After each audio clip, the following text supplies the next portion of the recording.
It wasn't a special day.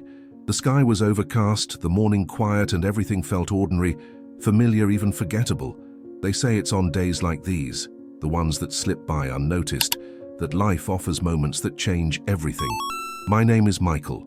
I'm 34, with a stable job at a publishing house and an apartment too organized for someone who rarely receives visitors. My routine is predictable. Wake up at 6:30 a.m., coffee at 7, leave at 7:40, catch the 8:05 subway. Return home at 7 p.m., eat something simple, read a bit, and sleep. The days repeat with a constancy that gives me security, or at least that's what I told myself. That Wednesday morning, I decided to do something different. Instead of eating at home, I chose to grab coffee at a bakery near the subway station. A small deviation from routine, nothing drastic. I remember checking my watch, 7:52, still enough time to eat something quick and catch the next train. That's when I saw him for the first time, a golden retriever walking slowly along the sidewalk. His fur was tangled, missing the characteristic golden shine of the breed, but his eyes had a calmness that unsettled me. He didn't bark, he didn't whimper, he just watched me, still almost solemn, with a kind of quiet patience that deeply disturbed me. Must have an owner, I thought, trying to ignore the tightness I felt in my chest. I continued my way to the bakery, ordering a coffee and a bagel to go. While waiting for my order, I looked through the window. The dog had discreetly followed me to the bakery, as if searching for something he couldn't name. He sat near the door, unmoving even when an employee gently tried to shoo him away. He stayed, silent, waiting.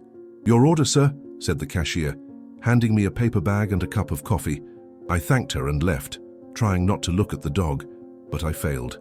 Our eyes met, his steady and soft, with something in them that was hard to ignore, a mix of hope, trust, and quiet surrender. I kept walking.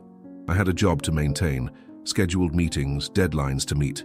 A lost dog wasn't my responsibility. The city had services for that. Someone more capable would surely help him. On the subway, I opened my book as I always did, but the words danced meaninglessly before my eyes. All I could see was that patient gaze, waiting for something I could have offered. "Next station, Union Square," announced the mechanical voice of the sound system. I closed the book without marking the page. I took out my phone and sent a message to my boss.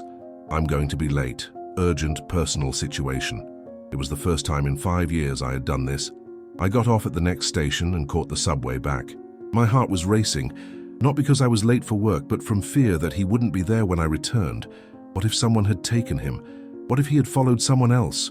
What if he had simply continued his lonely journey? As these questions hammered in my mind, the subway seemed slower than ever. When I finally reached the bakery, I breathed a sigh of relief. He was still there, in the same spot, as if he had waited, as if he knew someone would return. When he saw me, he slowly rose to his feet, tail wagging slightly, and walked toward me with the calm of someone who had, at last, been found. I knelt down, and he leaned his head against my legs, as if he had known my touch forever. In that moment, something indescribable passed between us, a bond without explanation. "Want to go home?" I asked, not knowing exactly what those words meant or what I would do next. He looked at me as if he understood perfectly. It was like that on an ordinary morning that my life began to change. A detour in the path, an exchanged glance, an impulsive decision. Sometimes that's all we need to find what we didn't even know we were looking for. The way back home never seemed so long. In one hand, I improvised a leash using my jacket wrapped around his neck. In the other, my phone, frantically researching what to do when you find a lost dog. The golden retriever walked beside me, patient, as if he understood my confusion and was willing to give me the time needed to figure out our next steps. Occasionally, he would look up at me with those deep eyes that seemed to say, "It's okay, we're in this together." In the elevator of my building, an elderly neighbor who rarely greeted me beyond distant nods smiled. "I didn't know you had a dog, Michael," she commented, bending down with some difficulty to pet the animal's head. "He's beautiful." Actually, I hesitated, not knowing how to explain the situation. "It's a recent story." "Well, he seems like a good companion," she replied, getting off at her floor. "Sometimes that's what we're missing, you know? A little company." When I opened the door to my apartment, I suddenly became aware of how that space was too organized, too sterile. There was nothing out of place. no sign of spontaneous life or natural disorder. It was a place where I slept, not a home where I lived. The dog entered cautiously, sniffing each corner with controlled interest. There was no excessive enthusiasm, just a careful assessment of his new environment. "Make yourself at home," I said, realizing how strange it was to address these words to an animal. "I'll get you some water." While filling a bowl with fresh water, I called a nearby veterinarian. I explained the situation, that I had found an apparently abandoned golden retriever and needed guidance. "Can you bring him in this afternoon?" asked the receptionist. "Dr. James can examine him at 3 p.m., check if he has an identification microchip, and assess his general health status." I looked at the clock. It was already almost 10 a.m. Work seemed like a distant universe now. "We'll be there," I replied, surprising myself with the "will" as if we were already a unit. After hanging up, I sent another message to my boss. "Need to resolve an urgent personal situation. I can work remotely today or make up the hours tomorrow." She responded almost immediately. "No problem, Michael. Take care of what you need. We're fine here." Her understanding caught me by surprise, perhaps because in 5 years I had never asked for anything similar. The dog had drunk all the water and was now watching me attentively, as if waiting for instructions. "Well, I think we need to give you a bath before we go to the vet," I commented, assessing his dirty and tangled fur. "I've never bathed a dog before, so we'll have to learn together." In the bathroom, I filled the tub with warm water, testing the temperature as I would for a child. I hesitated, not knowing how to convince him to get in. To my surprise, when I opened the bathroom door and pointed to the tub, he walked calmly and entered the water on his own, as if he had done this hundreds of times before. "You've had a home before, haven't you?" I murmured as I carefully wet his fur. "Someone taught you to do this." As the water ran off, revealing the true golden tone of his coat, I felt a mixture of anger and sadness. How could anyone abandon such a noble and gentle creature? What circumstances would lead to such a decision? "Don't worry," I whispered, more to myself than to him. "We're going to take care of you now." The veterinary examination room had that characteristic smell of a medical environment, mixed with a slight aroma of pet shampoo. Dr. James, a man in his 50s with grey hair and gentle eyes behind round glasses, examined the dog with experienced hands and precise movements. "He's a purebred golden retriever," commented the veterinarian while checking the dog's ears. "Probably between 4 and 5 years old from what I can tell." I observed in silence, noting how the dog remained calm during the examination, showing no fear or aggression. "Well, he's dehydrated and slightly malnourished," continued Dr. James. "He has some areas of skin irritation that need treatment, and his lungs sound a bit congested. Nothing serious, probably the result of spending some time on the street. Other than that, he's a healthy dog." "What about a microchip?" I asked, feeling a strange mixture of hope and apprehension. On one hand, I wanted him to find his family, if he had one. On the other, a part of me was already worried about the possibility of us separating. The veterinarian passed the reader over the dog's neck and back. "There's no microchip," he replied, "which complicates the search for possible owners a bit. How long did you say he was on the street?" "I'm not sure. I found him this morning, but judging by the state of his fur before the bath and his slight malnutrition, I imagine he might have been lost for some time." Dr. James nodded, making notes on a chart. "Golden retrievers are purebred and valuable dogs. It's unusual to find one abandoned. He might have run away or gotten lost during a storm. Some dogs panic with thunder." I remembered the strong storm that had occurred 2 weeks earlier, with thunder that had made my entire building shake. "What should I do now?" I asked, suddenly feeling like a complete novice. I, who always had an answer for everything at my work, now found myself totally dependent on guidance. "Well, there are a few options," explained the veterinarian, taking off his glasses. "You can register the finding with the local Animal Protection Association and on Lost Pet social networks. They have protocols for cases like this, or you can take him to a shelter, where they would be responsible for finding the owners or eventually a new family." I looked at the dog, who kept that serene gaze fixed on me. The idea of leaving him in a shelter, even temporarily, caused me real physical discomfort. "What if I want to keep him while we look for the owners?" I asked, surprised by my own suggestion. Dr. James smiled, as if he had been expecting this question. "In that case, I'd say he's very lucky. You already seem to have a special connection. I can see that he trusts you, which is remarkable for a dog who may have recently gone through stressful situations." He paused, looking at both of us. "However, I need to ask, Have you ever had a dog before? Especially a golden retriever. They're wonderful animals, but they require commitment, time and space. Actually, I never have. I live alone, work at a publishing house. My apartment isn't large, but there's a green area in the complex and it's close to a park. Dr. James looked at me with gentle seriousness. Taking care of a dog isn't like taking care of a plant, Michael. They need attention, exercise, routine, and lots of love.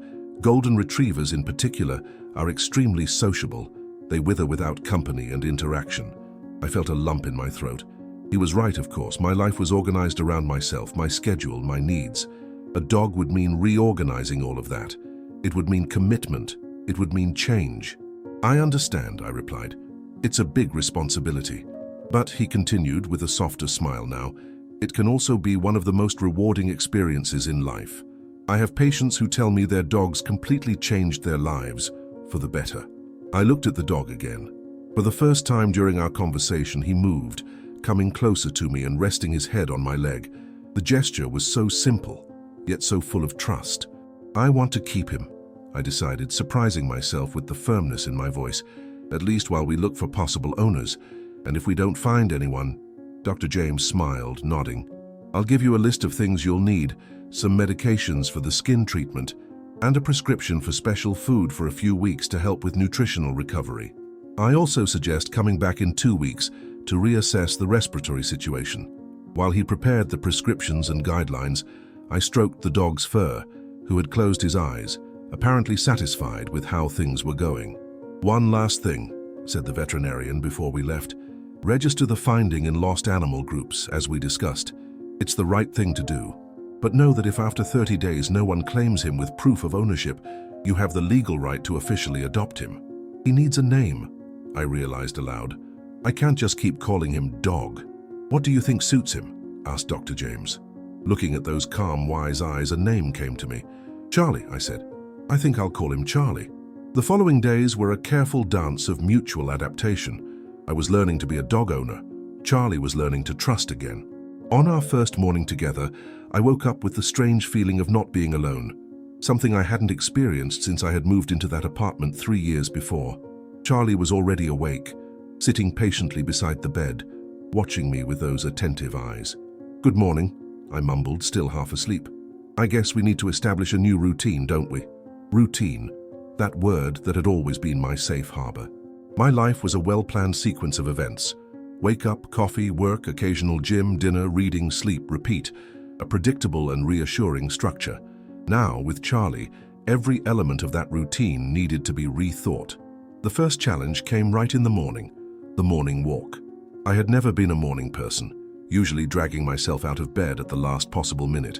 But Charlie needed his walk early.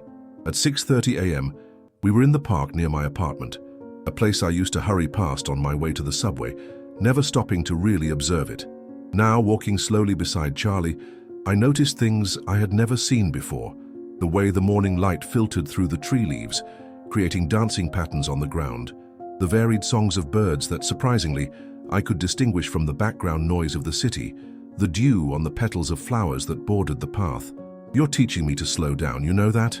I commented to Charlie, who walked beside me, occasionally stopping to sniff something interesting.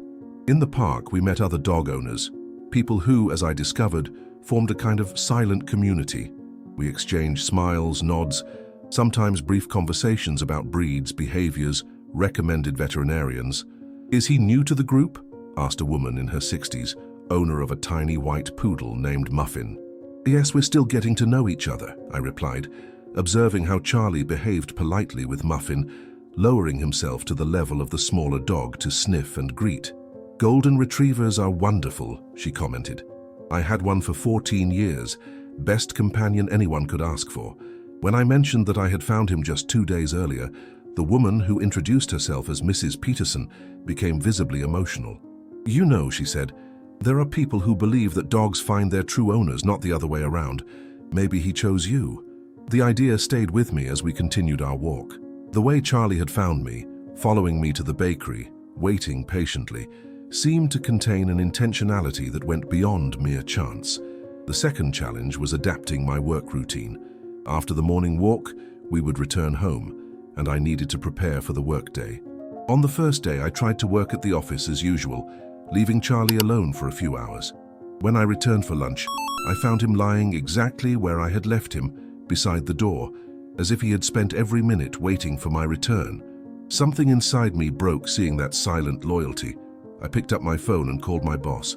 "Kate, I need to talk about a new work arrangement," I said, surprising myself with the clarity of the request. "I'd like to start working remotely at least 3 days a week. I can come to the office for important meetings and meet all goals as always, but does this have to do with the urgent personal matter from yesterday?" she asked without hostility. "Yes, I adopted a dog, or rather, he adopted me." There was a brief silence, followed by a soft laugh from the other end of the line. "Michael, you've worked with us for 5 years. You've never taken complete vacations, never asked for time off, never arrived late until yesterday. If you need a more flexible arrangement now, I think you've accumulated enough credit." The generosity of the response caught me off guard. I had built such a rigid image of myself and projected that same rigidity onto others that the simple humanity of Kate's response left me momentarily speechless. "Thank you," I finally managed to say. "It means a lot to me." After that, we established a new routine. I worked mainly from home, with Charlie sleeping peacefully at my feet while I edited manuscripts, prepared reports, participated in video conferences. Occasionally, we went to the office together, something my colleagues received with surprising enthusiasm, turning Charlie into a kind of unofficial mascot of the publishing house. The third challenge, and perhaps the deepest, was learning to communicate with Charlie. It wasn't just about basic commands like sit or stay, although these were also important and Charlie seemed to already know them, reinforcing my suspicion that he had had a family before. It was something more subtle, learning to read his signals, understand his needs, recognize when he was anxious, happy, confused, or simply wanting company. In the first few days, he had nightmares. He would wake up in the middle of the night, panting, sometimes with a muffled whimper. I would sit beside him, stroking his fur until he calmed down, murmuring reassuring words that I hoped would communicate safety. "It's okay now," I whispered. "You're safe. You're home." Gradually, the nightmares decreased. His nighttime breathing became deeper, more relaxed, and to my surprise, my own sleep patterns improved. The insomnia that had accompanied me for years, those endless hours staring at the ceiling, going over task lists and worries, began to subside. There was something deeply comforting about Charlie's constant presence. It wasn't just the physical company, but the feeling of being connected to another living being, of having my days intertwined with his, of being needed in a way that transcended spreadsheets, deadlines, and performance metrics. 3 weeks had passed since I found Charlie. Each day brought small discoveries about him, about me, about the life we were beginning to build together. One evening, while working on a particularly challenging manuscript, I noticed Charlie was restless. He walked from one side of the room to the other, occasionally stopping to look out the window, then returning to circling. "What is it, boy?" I asked, taking off my glasses and rubbing my tired eyes. He came to me, nudged my hand with his nose, and went back to the window as if he wanted to show me something. I followed him, intrigued. Outside, dark clouds were gathering on the horizon. The first thunder, still distant, arrived like a low whisper. Charlie trembled slightly. "Ah, that's it," I understood. "You don't like storms." We prepared for the night. I closed all the windows, lowered the blinds, turned on the TV at a low volume to mask the sound of thunder. Charlie lay down beside me on the couch, closer than usual, clearly seeking security. When the storm finally arrived, strong and imposing, he buried his head in my lap, visibly trembling. I spent hours simply stroking him, murmuring words of comfort, assuring him that he was protected. It was during that night, while observing his transparent fear and absolute trust in my protection, that a theory began to form in my mind. What if Charlie hadn't been abandoned? What if he had gotten lost during a storm like this one, too terrified to find his way back? The next morning, after a restless night for both of us, I decided to investigate further. The posts I had made in lost animal groups hadn't generated any response, but perhaps I could search in another way. After our morning walk, I took Charlie with me to the office. My colleagues, who already knew and adored him, were happy to see him. "Michael, can I talk to you?" called Kate, my boss, from her office door. I followed her with Charlie by my side, a little apprehensive. She rarely called me like this in such a formal manner. "Sit down," she asked, indicating the chair in front of her desk. Charlie obediently lay down beside me. "Has something happened?" I asked, noticing her serious countenance. "Actually, yes," she replied, leaning slightly forward. "I believe I've found your dog's former owners." I felt as if the floor had disappeared beneath my feet. For almost a month, I had prepared myself for this possibility. I had done the right thing, posted in groups, informed the appropriate authorities, but as the days passed without any response, the hope that Charlie could stay with me permanently had grown. "How?" was all I could ask. "Remember my cousin, the one who moved to Denver last year? She saw the photo I posted of you two at lunch last week.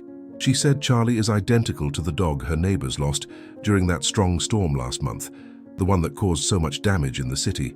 My heart raced. Charlie, sensing my anxiety, raised his head, looking at me with concern. His name was different. Thor, I think, but the description matches. Purebred golden retriever, approximately 5 years old, very well trained, terrified of storms. They were in the car when a particularly loud thunder scared him. He managed to escape through the half-open window and disappeared. Are they still looking for him?" My voice came out weaker than I intended. Kate hesitated before answering. "That's the complicated part, Michael. They searched for weeks. Then they had to move. The husband was transferred to another state. It was a very difficult time for them.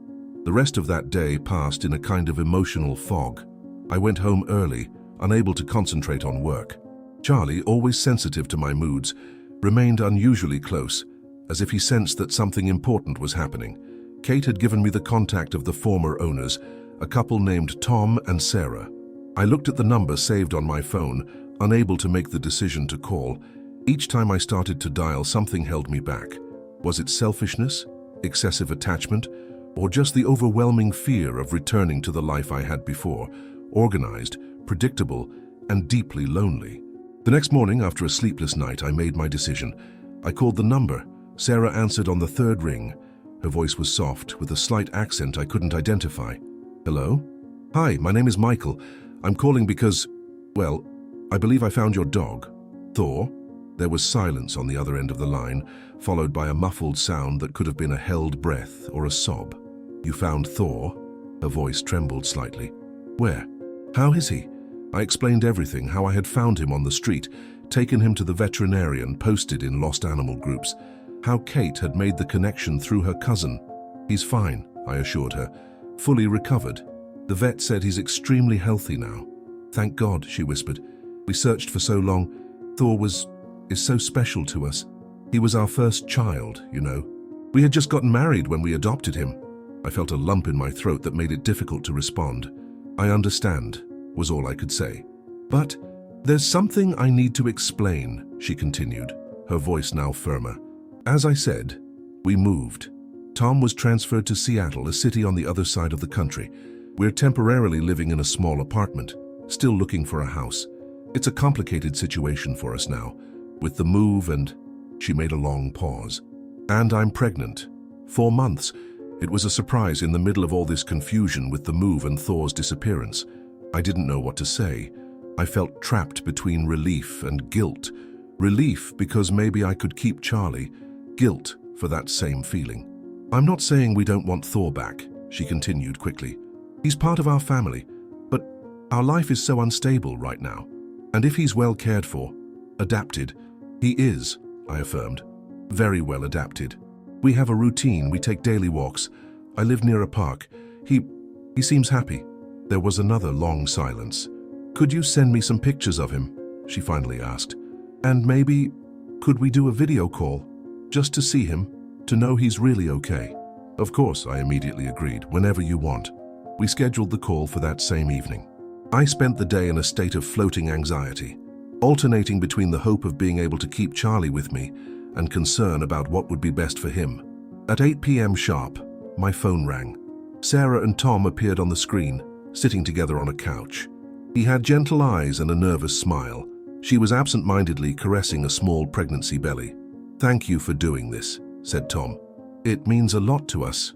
I called Charlie, who came immediately, curious about the unfamiliar voices. When I put him in the camera frame, I saw emotions cross the couple's faces. Surprise, joy, longing. "Thor," Sarah called softly. "Remember us, boy?" Charlie tilted his head, looking attentively at the screen. There was a moment of recognition, a sparkle in his eyes, a slight wagging of his tail. He knew those voices. The conversation that followed was one of the most difficult of my life.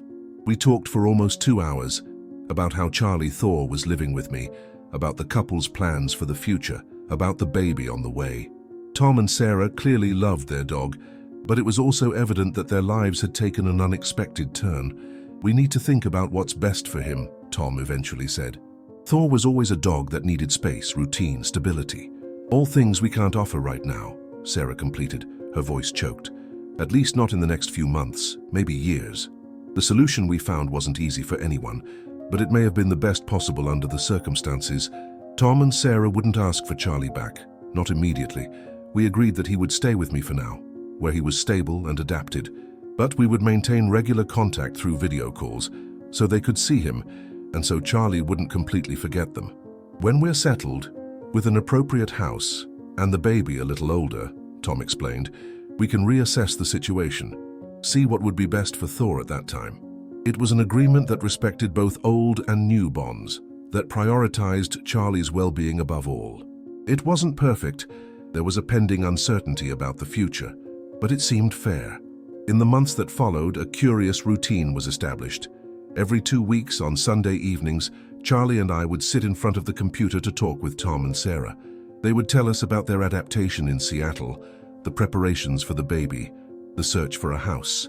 I would share stories about our daily life, the walks in the park, the new tricks Charlie was learning, the small adventures we had together. Something unexpected began to happen during these calls. What could have been a strange and potentially tense situation gradually transformed into a kind of friendship. Tom shared tips about Charlie's tastes and habits that I hadn't yet discovered. Sarah sent toys she had made by mail, which he loved. "He was always obsessed with that blue ball," Tom commented in one of our conversations. "We never understood why. All the other balls he would bring back when we threw them. That specific one he would hide like a treasure." "He still does that," I exclaimed, laughing. "I found 3 of them under the sofa last week." These small connections, these shared stories about the same being we loved, created a bridge between us. It was as if Charlie was the center of a new type of family. Not conventional, certainly, but no less real for that.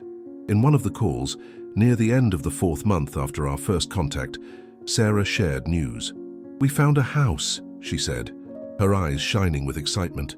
"It has a large fenced yard. It's near a park. It would be perfect for all of us."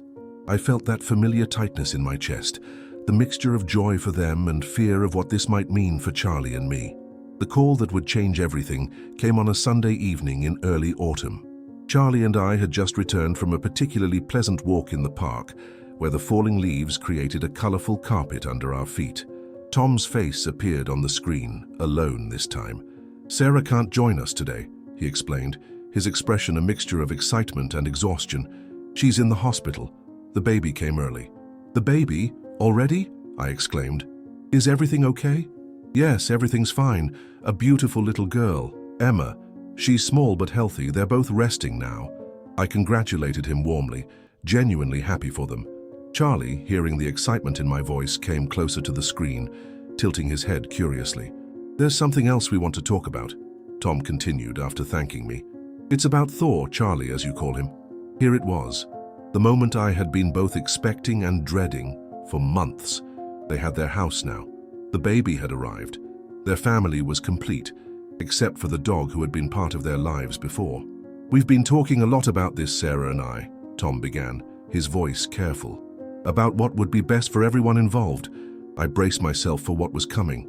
"We love Thor. He was our first family member in many ways, and these months of seeing him with you, hearing your stories, watching how he's flourished, it's been a journey for us too." He paused, seeming to carefully choose his next words. "We believe Thor, Charlie, has found his true home with you, Michael." I blinked, not sure I had heard correctly. "What do you mean?" "We mean that we want Charlie to stay with you permanently. We're not asking for him back." I felt a wave of emotions so complex I couldn't name them all. Relief, gratitude, disbelief. "But he was your dog first. You searched for him. You love him. Yes, Tom nodded. And because we love him, we want what's best for him. Our life has changed tremendously. A new city, a new house, now a newborn. It would be a lot of change for him all at once. And the bond you two have formed. He smiled, a genuine if slightly sad smile. It's special. Anyone can see that. You were meant to find each other. I looked at Charlie, who had fallen asleep at my feet during the conversation, completely at peace. I don't know what to say, I admitted. You don't need to say anything, just promise us two things. That you'll take good care of him, which we already know you will, and that we can keep having these calls occasionally. Not as his owners anymore, but as, I don't know, extended family perhaps. Extended family, I repeated, liking the sound of it. I'd like that very much. Tom asked if it would be possible for them to visit sometime when things settled down with the baby. I readily agreed, already imagining how Charlie would react to seeing them in person after so long. There's one more thing, Tom added before we ended the call. We have all his original documents, pedigree, vaccination records from before. I'll mail them to you this week so you can have everything properly in your name. After we hung up, I sat in silence for a long time, one hand resting on Charlie's warm fur. The journey that had begun with a chance encounter outside a bakery had come full circle. Life rarely gives us what we expect. Sometimes it gives us what we need instead, often in the most unexpected packages. For me, it came in the form of a golden retriever with patient eyes and a quiet dignity. That night, as Charlie slept peacefully beside my bed, his favorite spot now, I thought about how completely my life had changed in a few short months. My apartment, once sterile and impersonal, now had dog toys scattered about, a leash hanging by the door, a food bowl in the kitchen. My mornings, once rushed and mechanical, now included leisurely walks where I noticed the changing seasons. My evenings, once lonely and silent, now had the comforting presence of another heartbeat. But the biggest change wasn't in my surroundings or my routine. It was in me. I had learned to slow down, to notice the small joys, to care for something outside myself. I had learned that the unexpected detours in life, the moments when we step off our carefully planned paths, are often where the most meaningful journeys begin. As I drifted off to sleep, I remembered something Mrs. Peterson had said that day in the park. Dogs find their true owners, not the other way around. Perhaps she was right. Perhaps Charlie had been searching for me as much as I had been unconsciously searching for him. Two souls who needed each other, finding their way back home. My friends, we've come to the end of the story. Did you like it? What lesson can you bring to life from this story? Leave it here in the comments. Leave your like, subscribe to the channel, and watch this video that's playing on your screen. This story will impact you. See you next time.